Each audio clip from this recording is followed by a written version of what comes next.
Welcome, trainers, to a very late game of the week for Week 5. Next to each other, once again, Mike Mealy and Jeremy Temple. You know, Mike, sometimes the best laid plans go awry, as some would say, although it's actually awry. But, you know, we like to do these live, but, you know, schedules weren't conducive to each other. Easter, holidays, Lent ending. You know, People being lazy. Lent ending, Easter. So, you know what? We're doing this post-showdown. Post-showdown. But we don't know what happens. No. Nor do any of you. And we're going to make it up to you by providing some bonus content this week with the All-Star game. Mm-hmm. But let's get to that later. Let's get to this now. Ampharosomeness is on the near side. I'm not a Krook. Odile is on the far side. And here we go. Going to hit play here. Music off. Leading off with his Espeon for Ampharosomeness versus Durant. Now, usually, quick. This is going to go pretty fast. I'm afraid to put it on slow because then it's really slow. Right. There is really slow. That's probably not. Okay, we're going to put it on slow. Yeah. All right. So Iceberg Slim, the Durant. Not to be confused with Kevin Durant. Right. Which is where he got the name Iceberg Slim. Is it? Yep. See, Mike, I don't watch the basketball, but you know. Smart switch by Crocodile here to bring in the chance. We might have to go on really, really slow, Mike, because there's really no way for us really, really slow. It's going to be. They weren't kidding. It's really, really slow. It is really slow. Switches to the Espeon, the John Edwards. Ready to set up the screens here, probably. Yeah, but the Magic bounce is going to get that Thunder Wave. So that was a silly. But you know, it's okay. It's a little bit forgiving because Chansey's going to come out. You know, he's going to get his little natural cure. It's going to be okay. Mm-hmm. Really, really slow is kind of really too slow, Mike. There's really no good speed, which is why we like to do it live. We're going to keep it really slow because, Mike, we need to think of what we're doing for the playoffs because we were going to say we were going to announce that in this video. We haven't really deliberated over it. I didn't think we were going to announce that during this show, but here we can see a strong reflect from the Espeon. That's a good idea. Yeah, and that's going to negate the hone clause, you know. Yeah. And it should be noted, Joe, for Ampharosomeness, has made a slight change this year. Usually you see him use the physical attacking Greninja, but he has switched to special this year. Yes, he has, Mike. And how do you think that's going to work out? Probably better. Yeah. See, that's really why we keep you on this show, Mike, for your astute analysis. Well, it's certainly not for my play-by-play because I just missed the Iron Head on the Hoodie Allen Scrafty. That reference I don't understand. Well, you see, it's like Woody Allen, but he's wearing a hoodie. I see. That's very clever. Yeah. Right. But he's Dragon Dancing behind Reflect now, so he's probably strong. And Gengar, I don't know about that switch, Jeremy. I think a knockoff might be going for another Dragon Dance, which is even worse for this Gengar. The knockoff's going to happen now, and even if he's Mega Stone with the knockoff not getting the boost, it's going to be enough to take him out. And there it goes. Yep.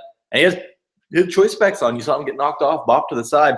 And now, is there anything on Crocodile's team? Ooh, and the Moxie, too. Yeah. Is there anything on Crocodile's team that can stop this Scrafty?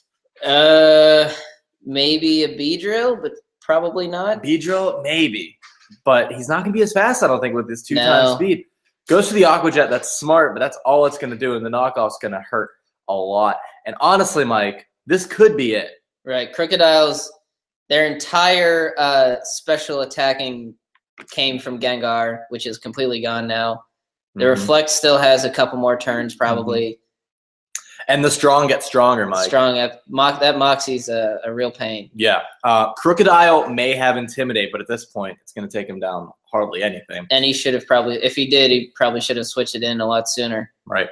I can see Beedrill going for the Protect here to just get the Mega stats. Right. Yeah, that's what's going to happen. But we'll see if he predicted it and went for the Dragon Dance to add Overkill. No, he didn't need to. I mean, the knockoff was the safe play. Knockoff's still going to kill. I mean, Mega Beedrill gets killed by basically anything. And that Reflect stayed up, and it was fat. The Beedrill just never had a chance, Jeremy. Yeah, I think this might be it. I mean, 3.5 times attack, 2 times speed. And really, this was really a perfect play by Joe, kind of waiting for the perfect time to put up the Reflect, doing a couple good predicts with Dragon Dances, and it was just a perfect way to set up. It'll be interesting to see if we see a Drain Punch here. Oh, Sash! A Focus Sash. What does Durant have to counter? This is the only time to do. Ironhead, not quite enough. Now, Mike, the question here, why wasn't Durant the first person he sent out to get that Ironhead up and then could have finished him off with the Aqua Jet from the Feraligatr?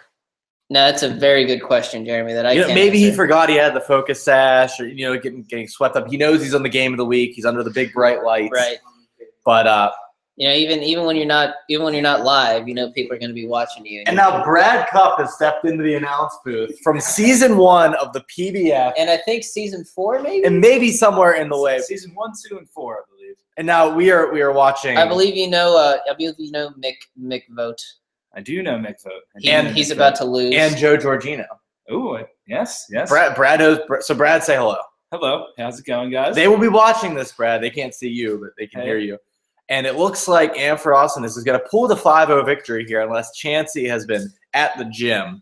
But I think Scrafty... It does have a thunder wave, Jeremy. I do think Scrafty's... I thought Scrafty was going to tell him to knock it off. That critical hit didn't matter, and that's going to be the game. Ampharosomeness is going to take a 5-0 huge... Convincing victory. That is a very convincing victory. Yes. And, Brad, we're glad you were here the whole time to see it. Yep. Yes. We just wanted to save him as a little surprise. He didn't just walk in or anything. He needed to be objective with both of his buddies here. He couldn't really... Right. And now you see the choose sides. Exactly. You see the camaraderie among the PBF members. GG, I'll get the replay. Okay, GG. Sorry it took so long to get this in. You've heard that one a lot, Mike. But I think we need to talk about the playoffs now. Let's. Brad, what do you think we should do for the playoffs? Ooh, that's a tough one. We need to decide, are we going to do the top 2 in each division, or are we going to do the top in each division plus 2 wild cards regardless of which division they're in? I say you gotta separate it by division, in my opinion. Top 2 in each division? Top 2 in each division. You heard it here, folks. The top 2 in each division are going into the playoffs. Which means I'm probably not, but that's okay. I don't think you were going to get in either way. On behalf of Mike Mealy, this is Brad Cupp. We'll see you next Jeremy time. Temple. No, I'm Brad. We'll see you later. Yeah, bye.